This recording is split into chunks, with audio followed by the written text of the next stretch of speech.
بسم اللہ الرحمن۔ سب سے پہلے آپ سب کو میرا محبت بھرا السلام علیکم، کیونکہ سارا سفر ہے ہی محبت کا۔ اس دن کلینک پہ بیٹھا تھا تو ایک پیشنٹ نے مجھ سے پوچھا کہ آپ کو حضرت واصف علی واصف رحمۃ اللہ علیہ کی اتنی باتیں یاد کیسی رہتی ہیں؟ تو میں نے جواب دیا، چہرہ یاد رہے تو بات بھی یاد رہتی، وہ چہرہ ہی اتنا پیارا ہے۔ حضرت واصف علی واصف رحمۃ اللہ علیہ سے کسی نے پوچھا کہ علم کیسے ملتا ہے؟ اب یہ سوال ہے نوجوانوں کا بھی ہوگا، تو سرکار نے ارشاد فرمایا کہ اپنے محسن کا نام بتاؤ، اس کے احسانات بتاؤ، اس کے کام بتاؤ، علم ملنا شروع ہو جائے گا۔ علم نگاہ سے ملتا ہے، علم عطا سے ملتا ہے، علم اس وقت تک نہیں مل سکتا جب تک کوئی دینے والا نہ ہو۔ تو یہ جو ہم استاد کی بات کرتے ہیں نا کہ استاد اگر اہل بھی ہے اور مخلص بھی ہے تو اللہ کا ولی ہے، تو یہ اللہ کی بڑی مہربانی ہے کہ میں ایک مشکل وقت سے گزرا، تکلیف پر صبر اور نعمت پر شکر دونوں اللہ کی مہربانیاں ہیں۔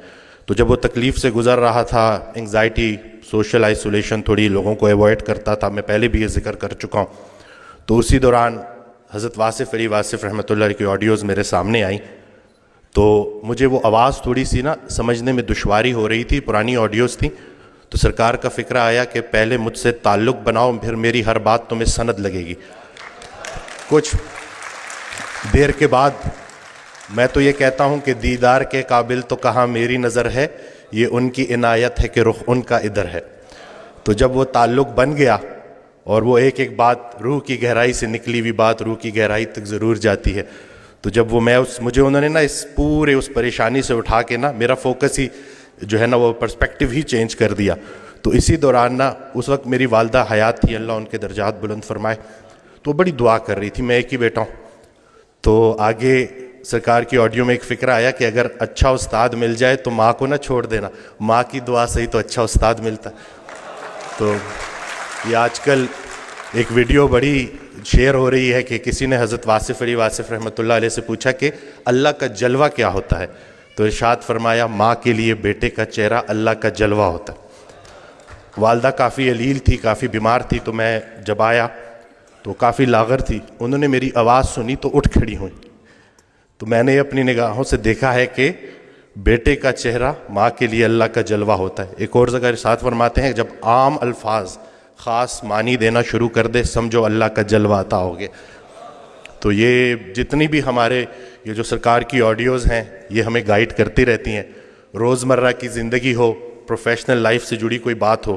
میں ڈاکٹر ہوں تو میرے لیے ان کا ایک جو فکرہ تھا، یہ میں پہلے بھی کوٹ کر چکا ہوں کہ وہ عبادت کرنے والا ڈاکٹر جو اپنے مریض کے لیے مخلص نہیں، اس کی عبادت اسے کوئی نفع نہیں پہنچائے گی۔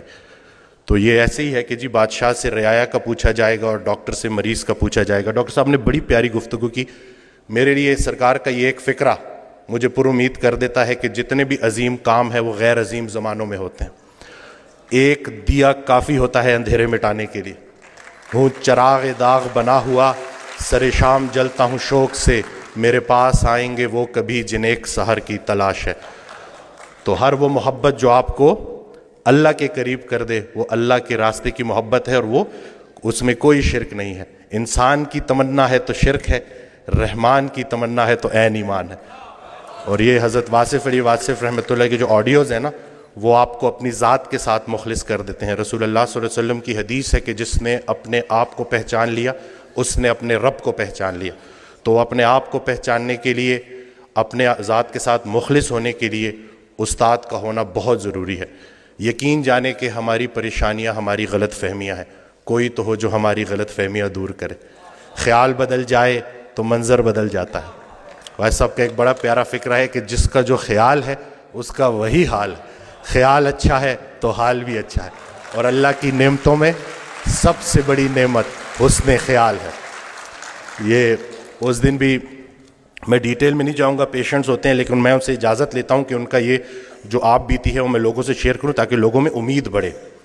ایک خاتون میرے پاس آئیں، کچھ ان کے ساتھ بڑی زیادتیاں ہو گئی تھیں اور وہ دل میں نفرت لیے بیٹھی تھیں، اور جس کے لیے نفرت لیے بیٹھی تھی وہ فوت ہو چکا تھا۔ تو جب میرے پاس آئی انہوں نے گلے شکوے کیے تو میں نے کہا کہ حضرت واصف علی واصف رحمۃ اللہ علیہ ارشاد فرماتے ہیں کہ اگر اللہ قیامت کے دن تم سے پوچھے کہ پہلے کس کو جنت میں بھیجوں تو تم نے اس کا نام لینا ہے جس کو تم نے جہنم میں بھیجنا. ایک مہینے بعد جب لوٹ کے آئیں تو انسان بدل چکا تھا, چہرے پہ رونق, آنکھوں میں نور.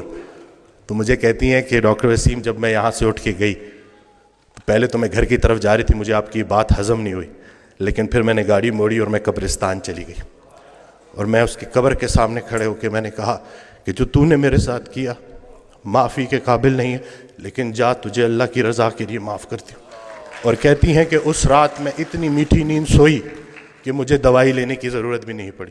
یہ جو نفرت ہے نا, ظرف دکھانا ہے, اور اتنی کوئی بڑی بات ہے ہی نہیں. مقصد بندہ ہے تو نتیجہ بھی بندہ ہے, مقصد اللہ ہے تو نتیجہ بھی اللہ ہے. تو سب سے پہلے تو ہم نے اپنی توقعات کو مومن کرنا ہے, زندگی مومن ہو ہی جائے گی. اصل میں ہماری توقعات مومن نہیں ہو رہی, ہم نے ایکسپیکٹیشنز اتنی بڑھا دی ہیں, ہر کسی سے ہم توقعات رکھتے ہیں سوائے اللہ کے. تو اپنا گھر, اپنی تنہائی, اپنی قبر, اسی کے اوپر فوکس کریں. ہر انسان سے اس کا اپنا پوچھا جائے گا. جس شوہر کو اپنی بیوی میں صرف برائیاں نظر آ رہی ہیں, اصل میں اس کو اپنی تمام برائیاں اپنی بیوی میں نظر آ رہی. اچھے شوہر کو اپنی بیوی اچھی لگے گی, برے شوہر کو اپنی بیوی برے لگے گی. اب بتاؤ بیوی اچھی لگتی ہے یا بری لگتی ہے؟ یعنی کہ سارا کا سارا فوکس ادھر کر دیا, جھگڑا ہی نہیں کرنے دیتے, سارے جھگڑے ہی ختم کر دیے. الحمدللہ جھگڑا جو ہے نا وہ دو بندوں کا نام ہے, صلح ایک بندے کا نام. ابھی ریسنٹلی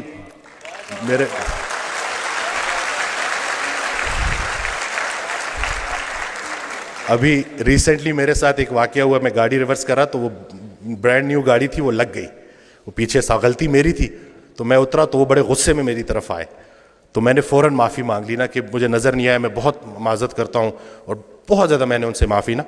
تو ابھی وہ غصہ ان کا ایک دم سے اتر گیا, کہتے ہیں آج کل معافی کون مانگتا ہے. تو میں نے کہا جی وہ نقصان چھوڑے, نقصان کو اپنا نمبر دے اور رابطے میں رہیں گے.